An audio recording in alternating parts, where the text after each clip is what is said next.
waxaan leeyahay maanta waa maalin weyn waa maalin fiican sababtuna waxa weeye khilaaf inagu raagay oo muddo dheer aynu isku haysanay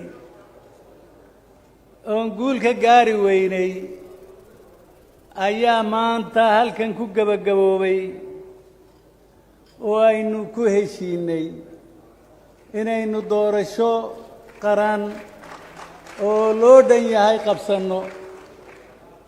waxaan mahad u celinayaa dadkii ka qayb galay ee ku dadaalay in heshiiskaas doorashadu aynu qabsanno waxaan se raacinayaa in heshiiska aynu gaarnay maanta ee ah doorasho inaynu galno aan guul ka gaarno oo si cadaalad ah oo madax bannaan oo xora aynu ku gaarno intaa kolkaan idhaahdo waxaan rabaa dhallinyarada Soomaaliyeed oon arkaayo xoogga ay leeyihiin oo boqolkiiba bulshada Soomaaliyeed ay yihiin kolkay ugu yar yihiin boqolkiiba 75 hal erey baan odhanayaa dalkeenna dhibta ugu weyn ee haysataa waa qabyaalad weyn idinku eedayn maayo sababta waxa weeye ka idinku weyn ee 40 jirka ahi haddee dawlad muu arag oo kolkuu ugu weynaa da'daasi 10 jir buu ahaa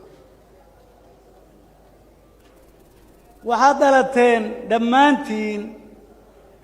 iyadoo aynaan dawlo lahayn oo ay ka daran tahay dagaallo reer hebeluuni ay jiraan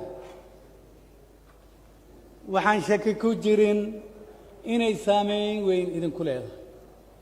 laakiin codsigaygaan caawa idiin soo jeedinayaa waxa weeye walaalayaalow soomaalinimo midnimo isku dubnaantiin oo addiidaan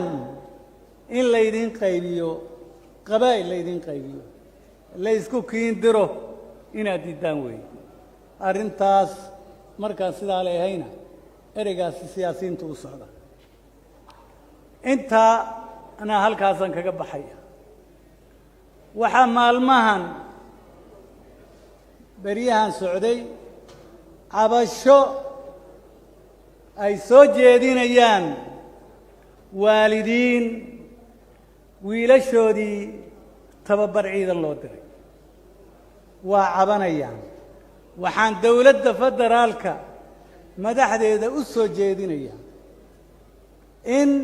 waalidiinta cabanaya oo sheegaya inayna ilmahoodii muddo 2 sano ku dhow ayna arag ay war kale yihiin waxaan madaxda sare ka codsanayaa ee dawladda federaalka waalidiinta in loo jawaabo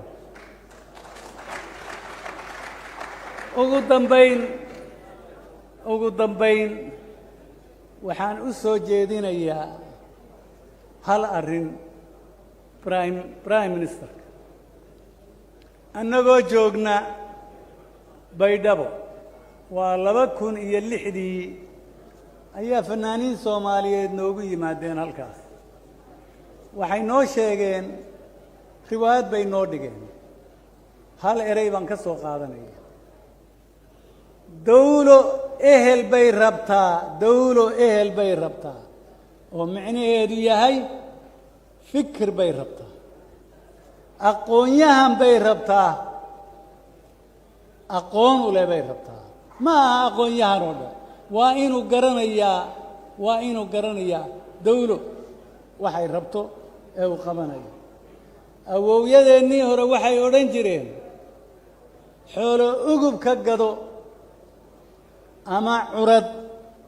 aan iin iyo xumaan midna lagu ogeyn waxaan leeyahay prime minister kulle xukuumadda waa la dhisayaa xukuumaddaa la dhisayaa haddee waxa weeye ama wiil iyo gabadh markaa jaamacad ka soo qalin jebiyey oo ku nasiibso ah sababta waxa weeye xoolo ugub ka gado micnaheedu waxa weeye yacni neef baad iibsanaysaa dhaqankeennii weeye neefka aad iibsanaysaa waxaa dhici karta neef aan curanin waad ku nasiibsanaysaa micnaha dhaqanka xoolaha caanaha ayaa sidaa loo lahaa ama curad aan iin iyo xumaan midna lagu ogeyn ama neef dhalay oo aan la yaqaano waxtarkiisa sidaa waxaan ula jeedaa madaxda aynu xukuumaddeenna u dooranayno inay noqdaan kuwo aqoon dawladeed leh kuwo shicibka soomaaliyeed oo dhan inay wasiirre u yihiin ee aan noqon kuwa meel daba intaasaan ku soo gebagabaynayaa aad iyo aad baad u mahadsantihiin